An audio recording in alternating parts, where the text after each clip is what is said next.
Okay बच्चों, और अब हम डिस्कस करेंगे about the next topic that is female reproductive system. Okay, so in human females there is a different system that is called female reproductive system. Female reproductive system से मतलब क्या है? See, all those parts of the body, all those organs of the females body which are associated with the process of reproduction.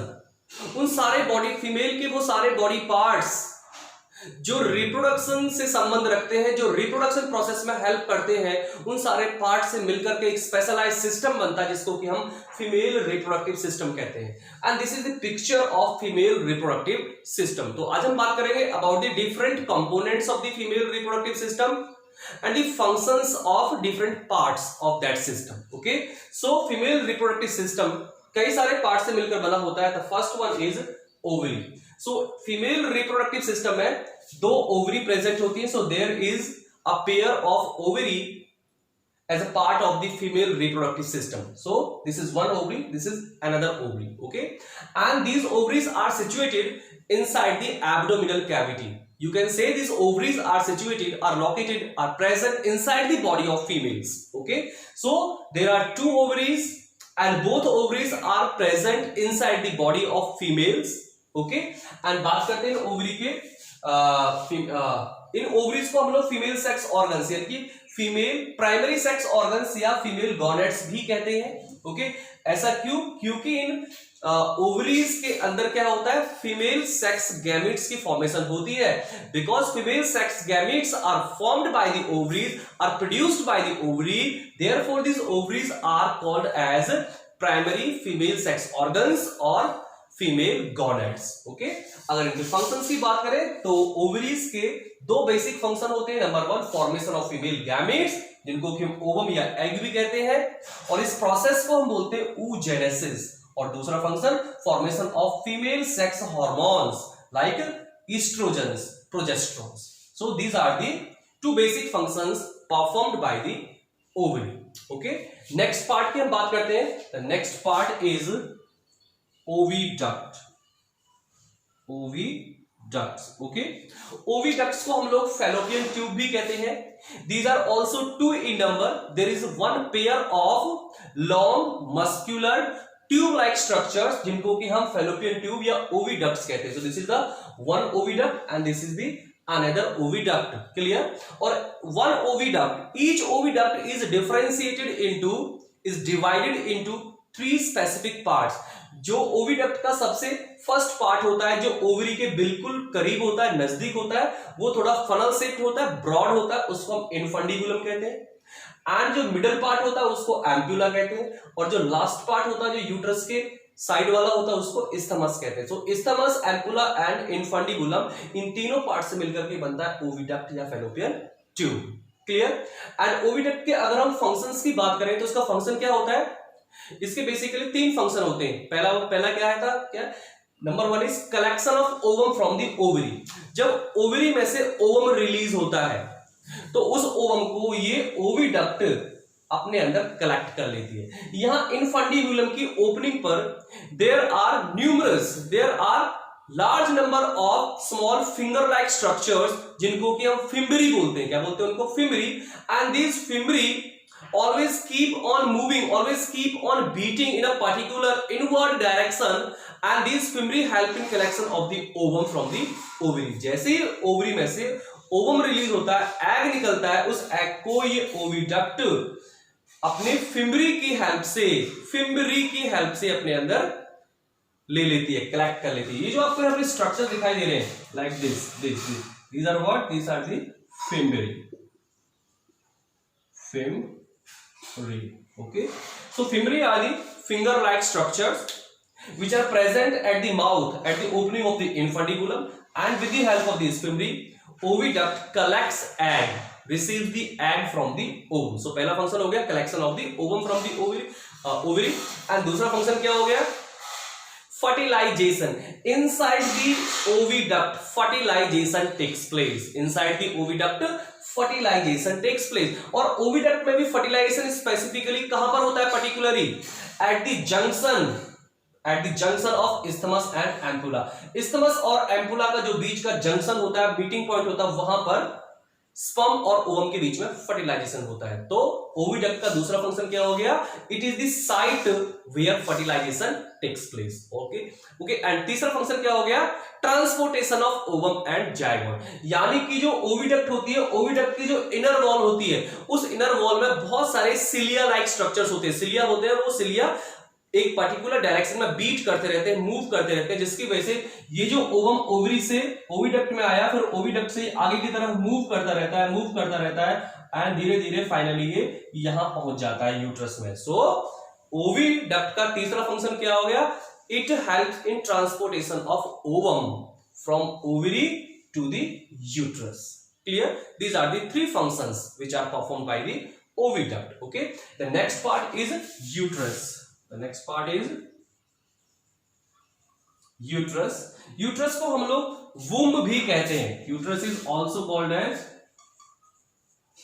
womb. Okay, गर्भाशय जिसको हम हिंदी में कहते हैं। So uterus सिंगल होता है and uterus is a sac-like organ. Single, central, sac-like organ. Sac-like organ का मतलब इसके बीच में एक खाली स्पेस प्रेजेंट होता है, जिसको कि हम यूटेरिन कैविटी भी कहते हैं। Okay, this is highly muscular thick walled organ. इसकी जो वॉल्स, ये मसल्स का बना होता है, बहुत सारी मसल्स से मिलकर बना होता है, और जो इसकी यूट्रस की वॉल्स होती है बहुत मोटी होती है। These are the thick walled. Okay, so uterus is a single central sac like organ which is highly muscular and thick walled.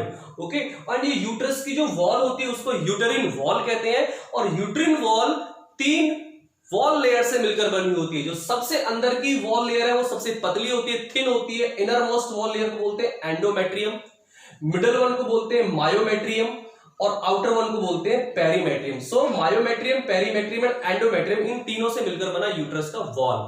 Clear? And uterus के इनसाइड अंदर जो खाली स्पेस है, chamber, that is called uterine cavity. क्या बोलते हैं उसका? Uterine cavity. Okay, और यूट्रस का फंक्शन क्या होता है? ये जो देखिए इस्थमस होता है, वो इस्थमस, दोनों ही इस्थमस फाइनली कहां पर ओपन होते हैं? फाइनली कहां पर खुलते हैं? यूट्रस के अंदर खुलते हैं। ओके, एंड यूट्रस का फंक्शन क्या हुआ? एक तो यूट्रस के अंदर इम्प्लांटेशन होता है। क्या होता है? ये इम्प्लांटेशन एक डिफरेंट टॉपिक है, इसको हम पढ़ाएंगे आपको अलग से।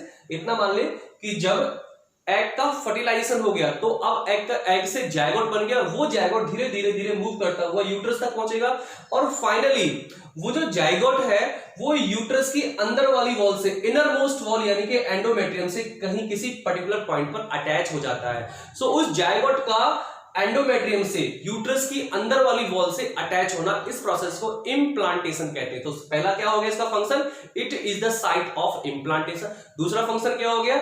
यहां यूट्रस के अंदर उस जायगोट से एम्ब्रियो बनता है। Clear? So this is the site for the development of embryo, for the formation of embryo. Okay, and तीसरा फंक्शन क्या हो गया? ये जो यूट्रस है, ये ग्रोइंग एम्ब्रियो को, ये फीटस को, डेवलपिंग एम्ब्रियो को नरिशमेंट प्रोवाइड करता है। तो यहां पर 3 फंक्शन हो गए यूट्रस के। क्या? It is the site of implantation, is the site where development of the embryo, development of the fetus takes place, and uterus also provides nourishment to the developing embryo, or you can say to the fetus. Clear? And uterus placenta, ये जो हमारा uterus है, uterus placenta formation में भी help करता है। Okay, so this is all about the uterus. Okay, next part है हमारा सर्विक्स। क्या है जी? Next part is cervix. Okay, आप एक चीज और देख ले, ये जो यूट्रस है ये ऊपर की तरफ तो ब्रॉड होता है, नीचे की तरफ ये नैरो टैपर होता चला जाता है। ओके, और इसकी शेप जो होती है वो इन्वर्टेड पियर जैसी, इन्वर्टेड उल्टी अनासपति लटकी होती है, ऐसे इन्वर्टेड पियर शेप का होता है ये। ओके, नीचे की तरफ ये नैरो नैरो और टैपर करता चला जाता है, and finally it opens here. और ये जो स्ट्रक्चर है, ये जो पार्ट है फीमेल रिप्रोडक्टिव सिस्टम का, जहां पर यूट्रस ओपन होता है, इसको बोलते हैं हम लोग सर्विक्स। क्या बोलते हैं जिसको हम लोग? सर्विक्स। ओके, एंड सर्विक्स का फंक्शन क्या होता है? सर्विक्स बर्थ ऑफ बेबी में हेल्प करता है। क्लियर? जब बेबी की डिलीवरी होती है तो उस समय उसमें ये बेबी यूट्रस से कहां से, यूट्रस से बाहर आता है, सर्विक्स से होता हुआ बाहर की तरफ पुश होता है। तो हम कह सकते हैं कि जो सर्विक्स है, cervix is a small canal like part, canal like structure which helps in delivery of the baby. Okay, and next ये जो हमारा ये सर्विक्स है, सर्विक्स बाहर की तरफ कहां पर खुल रहा है, यहां पर, और इस पार्ट को हम बोलते हैं वेजाइना। क्या बोलते हैं इसको हम लोग, vagina. Clear. So cervix finally opens into vagina. Clear. और वेजाइना का फंक्शन क्या होता है, during sexual intercourse vagina receives the sperms from the male. पहला पार्ट, पहला फंक्शन। दूसरा फंक्शन क्या हो गया, during the birth of baby vagina also acts as a passage for the delivery of baby. यानी कि ये जो हमारा सर्विक्स और वेजाइना है, ये दोनों हमारे बेबी की डिलीवरी के दौरान एक रास्ते का, एक पैसेज का, ओके, पैसेज का काम करते हैं। ओके, सो हम इन दोनों को, वेजाइना और सर्विक्स को मिलाकर के हम लोग बर्थ कैनाल भी कहते हैं। क्लियर।